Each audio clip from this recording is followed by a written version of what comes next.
So let's recall all of the different amounts of ATP that we've talked about so far. So we're going to have to pull back from some previous sections, but we have the general reactions here. So first one from glycolysis. So how much energy do we get from glycolysis? So actually first, starting with stage 1 of metabolism, that's just digestion. We don't really get any energy out of that. We didn't form any ATP. So the first time we actually start forming energy is through glycolysis.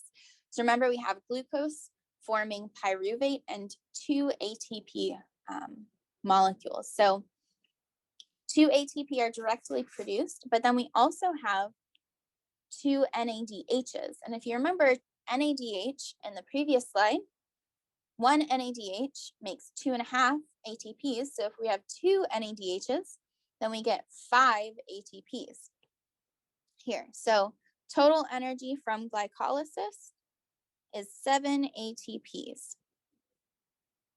So that we have that here. Let's do a more fun color, maybe pink.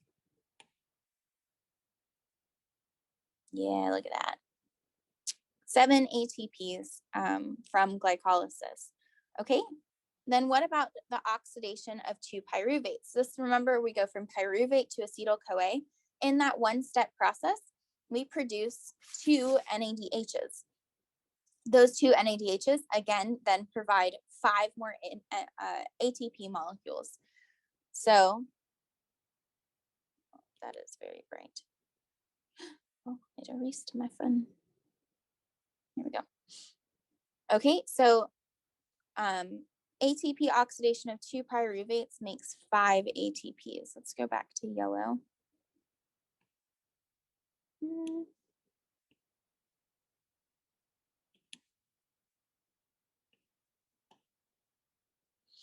So that's this part here.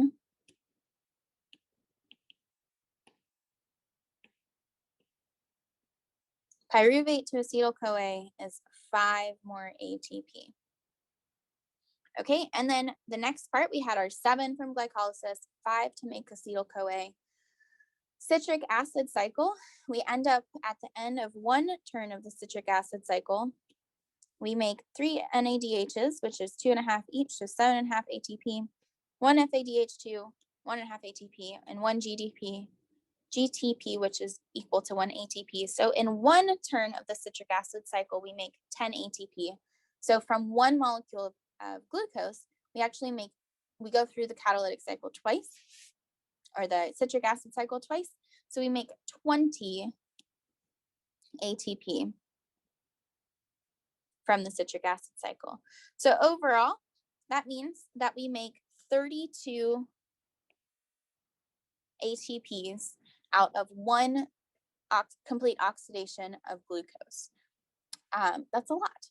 So here is another way to summarize this. Overall, and what ATP is yielded through each of the steps, and you can see again, our 32 ATP come out of one molecule of glucose. So learning check, classify each of the products of the citric acid cycle or electron transport chain.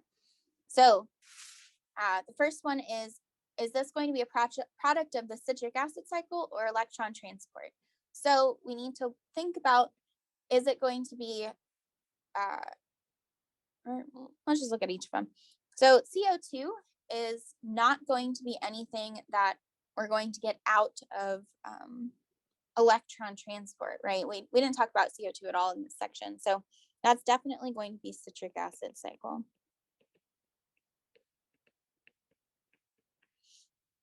FADH2. So this is going to be the reduced form. Remember, we use those reduced forms of those coenzymes in order to provide hydrogen and provide that energy for the electron transport chain. So that means that because this is the reduced form of FAD, that's going to be a product of the citric acid cycle. We're going to just write CAC, citric acid cycle. NAD plus is the product, is the oxidized version. So it's what goes into the citric acid cycle. What's produced is NADH and H plus, but NAD plus, that NADH H is used in the electron transport cycle. So the product is NAD plus. So electron transport is the product, or it's used to make NAD plus in electron transport chain. So we end up producing NAD plus in electron transport. The starting material would be NADH, which we get from the citric acid cycle. And then water is actually not a side product in really anywhere except for the electron transport chain.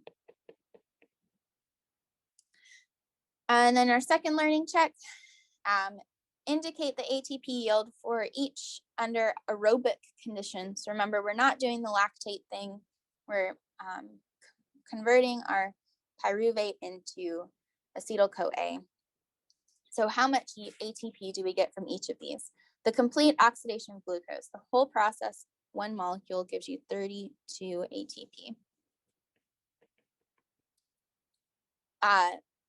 The ATP yield of one molecule of FADH2 is 1.5 ATP. Acetyl-CoA in the citric acid cycle, overall, one acetyl-CoA makes 10 ATP. Remember, this is for one acetyl-CoA, so 20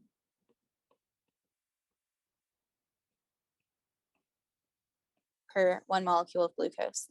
NADH is 2.5 ATP in that electron transport chain. And then pyruvate decarboxylation. So each step of pyruvate decarboxylation, remember that goes back to the citric acid cycle. That's the step where we lose carbon dioxide.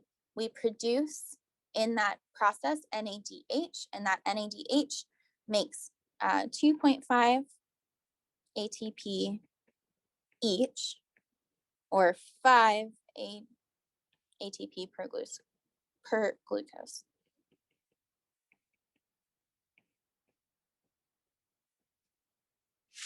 Okay, I think that is the end of this particular section.